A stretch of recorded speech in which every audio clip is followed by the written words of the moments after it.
नमस्कार। आज हम रसायन विज्ञान के एक बहुत ही बुनियादी और दिलचस्प विषय पर बात कर रहे हैं।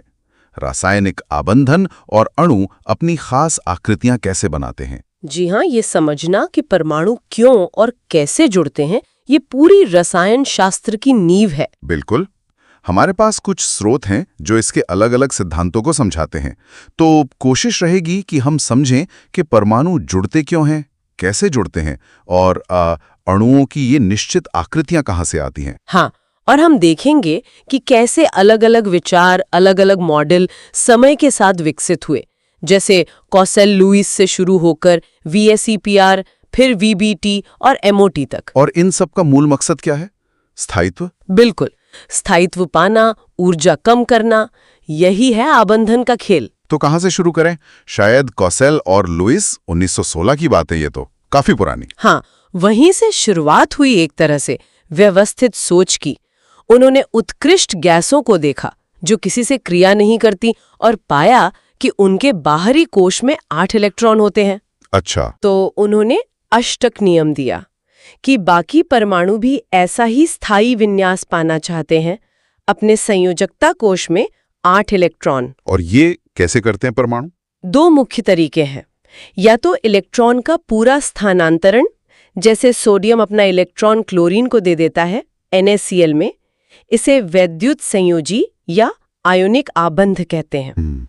या फिर इलेक्ट्रॉनों को साझा करके, जैसे 2 क्लोरीन परमाणु Cl2 में या ऑक्सीजन और हाइड्रोजन पानी H2O में करते हैं।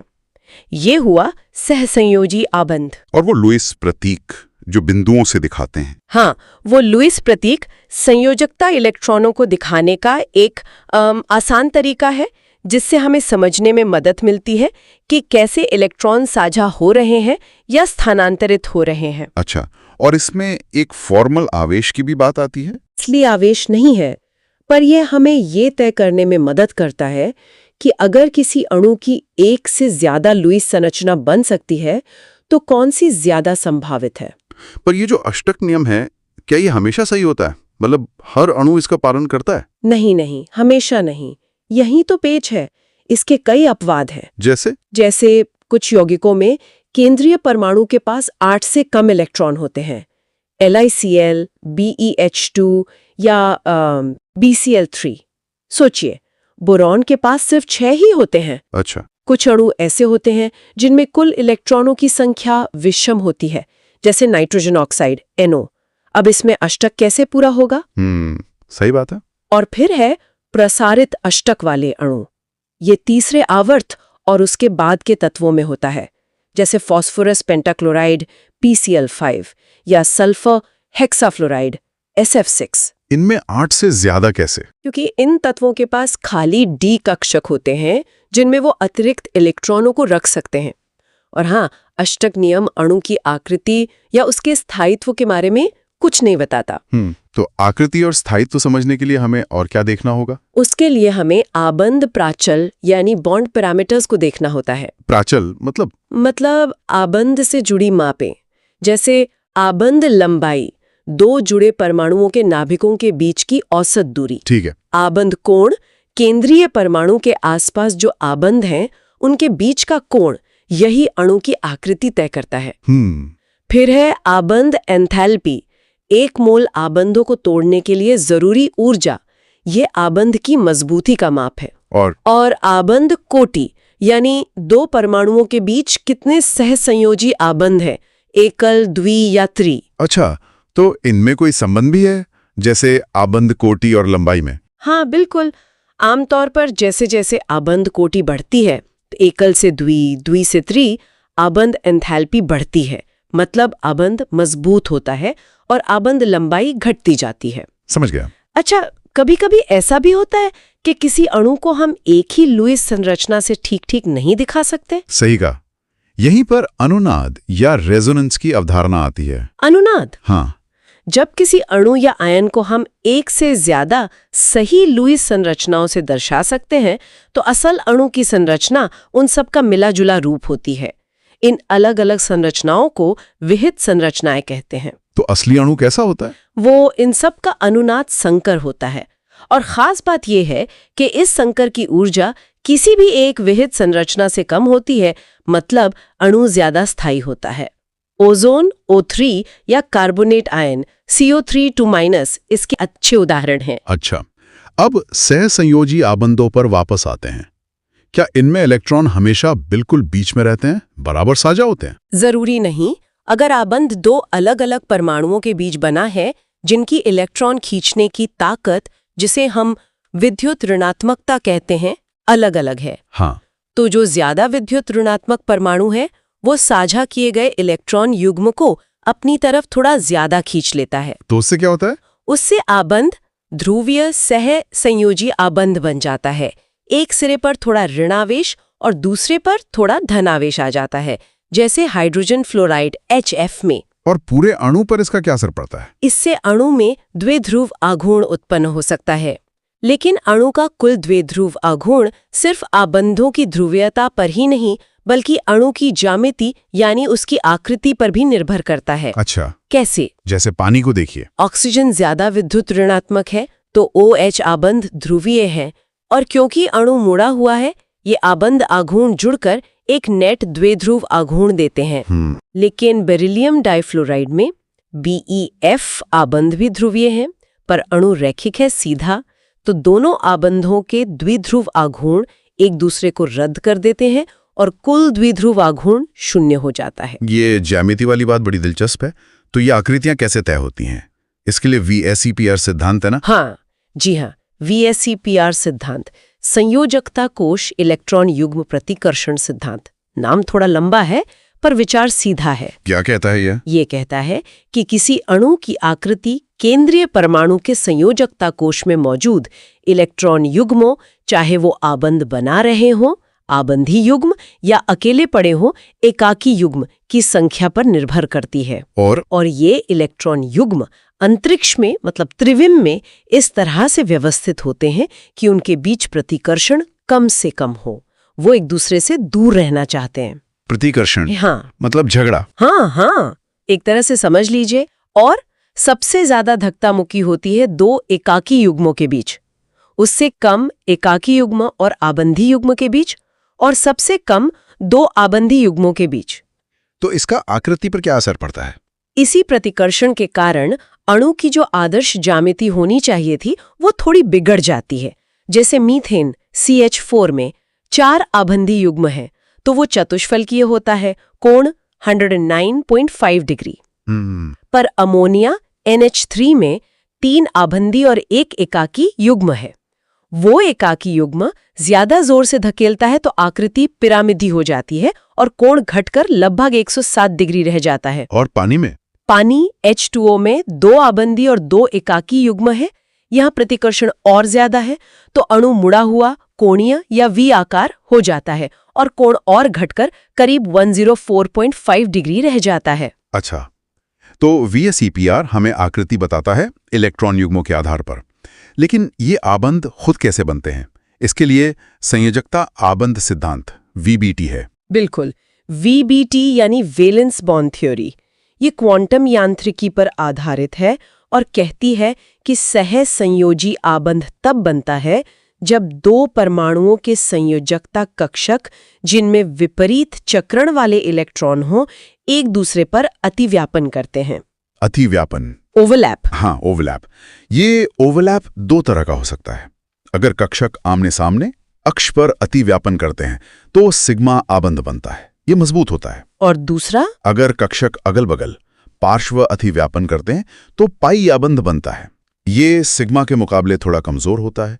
एकल आबंध हमेशा सिग्मा होता है, द्वि आबंध में 1 सिग्मा 1 पाई होता है, त्रि आबंध में 1 सिग्मा और 2 पाई।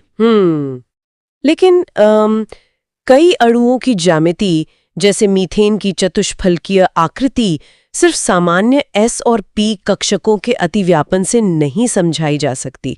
यहीं पर संकरण आता है। एकदम सही, पॉलिंग ने संकरण की अवधारणा दी। उन्होंने कहा कि आबंध बनने से पहले किसी परमाणु के संयोजकता कोश के लगभग समान ऊर्जा वाले कक्षक आपस में मिलकर ऊर्जा का पुनर्वितरण करके उतनी ही संख्या में नए समान ऊर्जा और आकार वाले संकर कक्षक बनाते हैं। अच्छा, जैसे एक S और एक P कक्षक मिलकर 2 sp संकर कक्षक बनाते हैं जो 180 डिग्री पर होते हैं और रैखिक ज्यामिति देते हैं, जैसे BeCl2 में।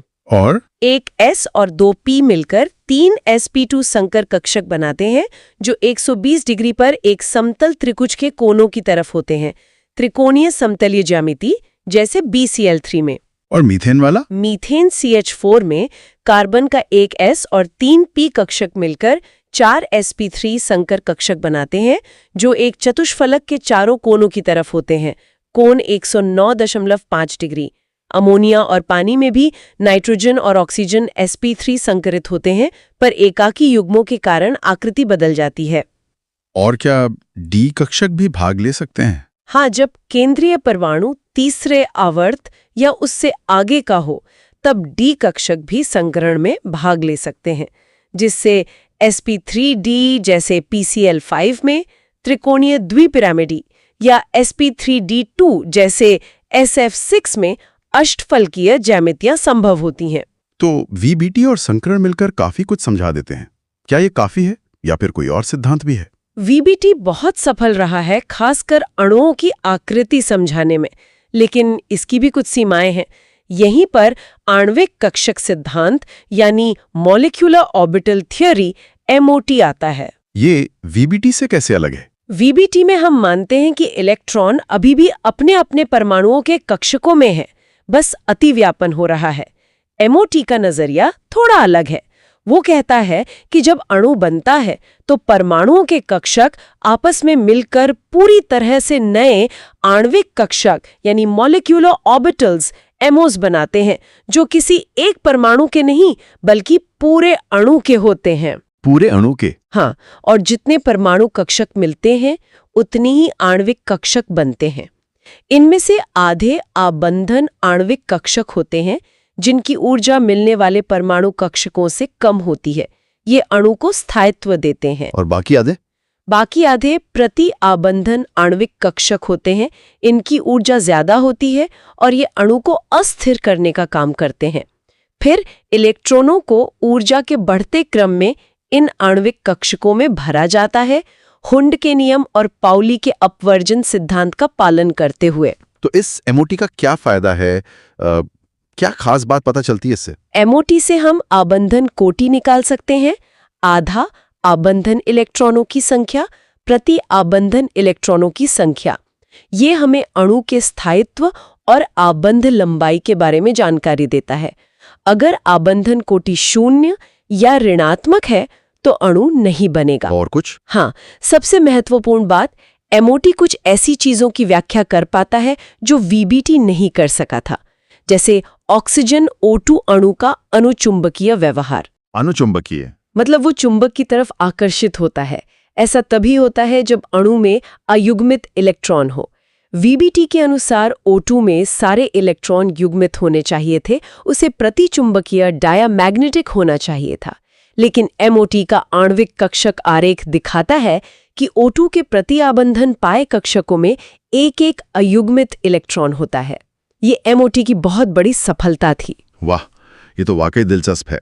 अच्छा, चलते चलते एक और तरह के आकर्षण बल का जिक्र होता है, हाइड्रोजन आबंधन। वो क्या है? हाँ, हाइड्रोजन आबंध एक विशेष प्रकार का द्विध्रुव आकर्षण है। ये तब होता है जब हाइड्रोजन परमाणु किसी बहुत ज्यादा विद्युत ऋणात्मक और छोटे आकार वाले तत्व, खासकर फ्लोरीन F, ऑक्सीजन O या नाइट्रोजन N से सहसंयोजी आबंध द्वारा जुड़ा हो। तो क्या होता है? के कारण हाइड्रोजन पर काफी ज्यादा आंशिक धन आवेश आ जाता है। अब ये धन आवेशित हाइड्रोजन दूसरे अणु या कभी-कभी उसी अणु के दूसरे हिस्से के विद्युत ऋणात्मक परमाणु F, O या N पर मौजूद एकाकी इलेक्ट्रॉन युग्म के साथ एक कमजोर सा स्थिर वैद्युत आकर्षण बल बना लेता है। इसी को हाइड्रोजन आबंधन कहते हैं। ये कितना मजबूत होता है? ये सामान्य सहसंयोजी आबंध से तो काफी कमजोर होता है, लेकिन साधारण वैन डर वाल्स बलों से ज्यादा मजबूत होता है। ये अणुओं के बीच अंतर अणुक, जैसे पानी या HF के अणुओं के बीच, या एक ही अणु के अंदर अंतर अणुक, जैसे ऑर्थो नाइट्रोफिनॉल में हो सकता है। और इसका असर क्या होता है? इसका यौगिकों के भौतिक गुणों जैसे क्वथनांक और गलनांक पर बहुत बड़ा असर पड़ता है। पानी का क्वथनांक उसकी आणविक संघाती वाले दूसरे हाइड्राइडों से असामान्य रूप से ज्यादा होता है। वो इसी हाइड्रोजन आबंधन के कारण है। बर्फ का घनत्व पानी से कम होना भी इसी का नतीजा है। तो कुल मिलाकर हमने देखा कि कैसे परमाणुओं के जुड़ने की एक सरल सी दिखने वाली प्रक्रिया को समझने के लिए रसायनज्ञों ने समय के साथ कितने अलग-अलग और परिष्कृत मॉडल विकसित किए। कॉसल लुइस से एमओटी तक हर सिद्धांत हमें अणु की दुनिया की एक अलग गहरी झलक देता है। बिल्कुल। और ये दिखाता है कि कैसे वैज्ञानिक सोच विकसित होती है। एक मॉडल आता है, वो कुछ चीजें समझाता है, फिर उसकी सीमाएं सामने आती हैं, तो एक बेहतर मॉडल विकसित किया जाता है। ये सब मिलकर हमें रासायनिक व्यवहार की एक तार्किक और सुसंगत तस्वीर देते हैं। और ये सब जानने के बाद सोचने के लिए एक सवाल मन में आता है, क्या हम इन सभी सिद्धांतों और मॉडलों के साथ इतने सक्षम हो गए हैं कि भविष्य में खोजे जाने वाले किसी भी नए अणु के व्यवहार की सटीक भविष्यवाणी कर सकें? या फिर रसायन विज्ञान में हमेशा कुछ आश्चर्य, कुछ अनपेक्षित चीजें सामने आती रहेंगी जो हमें नए सिरे से सोचने पर मजबूर करेंगी? ये एक बड़ा सवाल है। भविष्यवाणी करने की हमारी क्षमता निश्चित रूप से बढ़ी है, लेकिन प्रकृति अक्सर हमें